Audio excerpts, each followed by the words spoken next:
pagi minum ais. Kalah yang duk tengah cakap ni. Minum ais bang, RM2, RM3.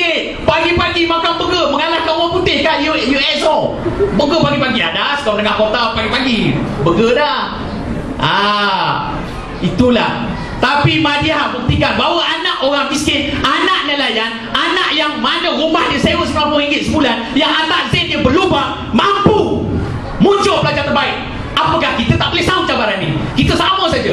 Dan setengah daripada kita, waris kita depan saya ni, majoriti rumah yang ada tu tak ada sewa, saya ingat. Tapak sendiri, walaupun rumah tu buruk, nak roboh, tetapi tanah itu tanah sendiri, rumah tu rumah sendiri. Tapi Madiha sewa RM90 sebulan. Itulah.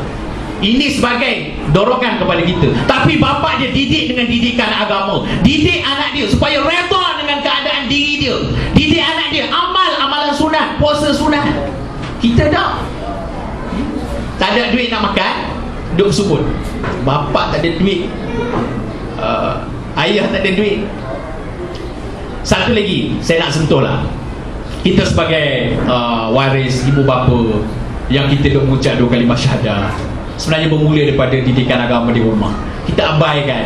Saya tengok sekolah menengah kota sampai tingkatan 4, tingkatan 5 masih ada yang belum mampu menguasai tulisan Jawi, yang masih belum mampu menguasai bacaan Quran, huruf pun tak kenal. Tetapi disebabkan dasar Kementerian Pelajaran Malaysia, apabila kita buat penilaian asas fardu ain, maka kita kena bagi lulus. Mana ustaz-ustaz dengan ustazah menipu. Sebenarnya budak ni memang tak boleh, tetapi kalau kita bagi dia gagal, kementerian akan tanya kita balik, pasal apa budak ni gagal? Takkan budak sekolah kota, kuasa kampung semua tak boleh kuasai Jawi, maka kita pun bubuhlah markah minimal lulus. Tapi sebenarnya hakikatnya budak tu tak boleh kuasai. Di mana pokok pangkalnya? Jangan kita salahkan guru saja. Sekarang kita ada jengkor, kita ada kelas kafar petang. Di mana? Kita nilai balik diri kita, kita buat muhasabah diri, refleksi diri. Kita sebagai waris, apa peranan kita? Ada setengah orang, bila anak dapat result tak elok, apa yang dia fokus ialah sekolah tak bagus, ialah sistem pendidikan tak bagus, guru tak bagus. Tak, kita nafikan terus tanggungjawab kita. Yang kita dah dapat kesalahan orang, ingat kesalahan diri sendiri tu kena tengok. Didik anak elok-elok. Bukan saya nak mengajar, saya pun anak ada baru 2 orang yang darjah yang sulung 8 tahun. Tapi saya tak mau bangga diri, nanti kata Ustaz Gani bangga diri. Tetapi saya dah pergi ceramah kata sebagai perundi motivasi. Tetapi saya ambil langkah awal, saya hantar anak saya tuition. Seawal darjah 1 saya hantar tuition tu dekat Bandar Perdana, 4 subjek. Mak dia mengajar bahasa Inggeris, tetapi saya hantar juga tuition bahasa Inggeris. Saya tahu, saya takut tak mampu, mak dia pun tak mampu nak ajar dia. Nanti orang komplain, alah anak cikgu sendiri tak boleh kuasai. Tapi Alhamdulillah setakat ni, apa yang usaha yang saya buat diberkati Tuhan, dan dia berjaya menunjukkan prestasi dalam akademik dia. Maka tanggungjawab kita macam tu. Bapa-bapa, abang-abang, kakak-kakak sekalian, kita ingat kerajaan, bukan saya mengeping politik, bukan ini hakikat. Kerajaan Malaysia ni Datuk Syamuddin umumkan, dulu yuran kena bayar, sekarang yuran tak kena bayar. Dulu yuran pemeriksaan kena bayar, sekarang tak kena bayar. Kita ada skim voucher tuition, kita ada dulu kita ada projek susu sekolah, semua free. Skim voucher tuition, siap bagi makan lagi.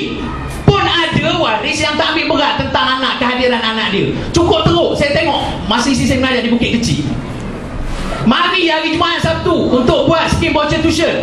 Allah, 60%, 50% saja yang hadir. Yang free pun tak boleh datang, apa lagi nak pergi tuition berbayar di luar sana. Mana tanggungjawab kita? Mana peranan kita? Kita yang support anak kita. Nak, kerajaan dah bagi macam-macam, pergi sekolah, mak dengan bapak sokong dari belakang. Ingat, banyak lagi tanggungjawab kita yang kita tak buat, kita tak tunaikan. Kita ingat setakat kita bagi duit, kita sediakan makan, sediakan pakai, dah settle. Ingat, tak settle lagi, belum settle lagi. Banyak benda lagi yang perlu kita selesaikan. Kalau nak anak kita muncul sebagai pelajar yang hebat, ingat orang kampung tak boleh berjaya ke? Makan ikan masin tak boleh berjaya, makan telur masin tak boleh berjaya. Madiha kata apa?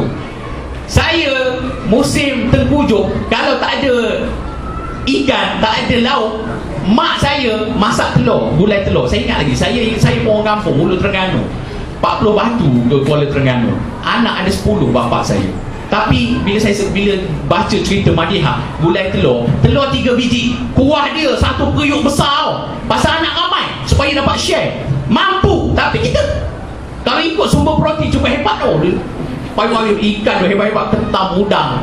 Sepatutnya itu yang menjana otak anak kita. Tapi pasal apa anak kita tidak berjaya? Pasal tak dapat dorongan pada mak bapak. Mak bapak cuma sekadar bagi duit, bagi makan, itu saja. Tak pernah tengok. Memang betul kita tak masuk universiti, memang betul kita tak ada degree, memang betul kita tak ada diploma. Tetapi apakah bapak Madiah ada diploma, ada degree? Tak ada, sama je saya. Adakah bapak saya ada degree? Tak, sama. Tetapi dia didik anak dia sokong anak dia motivate anak dia, maka anak dia berjaya. Saya melihat itu sebagai satu cabaran buat kita, kan? Rumah kita tengok ayah hebat pada. Saya dengar cerita dulu waktu main ke kota, budak-budak kota pasal tak main sekolah, dia pergi pelepas ikan di laut. Sekali pelepas ikan dapat 50-60 ringgit. Mana duit 50-60 ringgit tu? Buat apa? Kita tak tahu. Anak kita beli rokok, isap rokok. Saya tengok pagi tadi, malu depan mata saya kat tikar batu, sepasang adik-beradik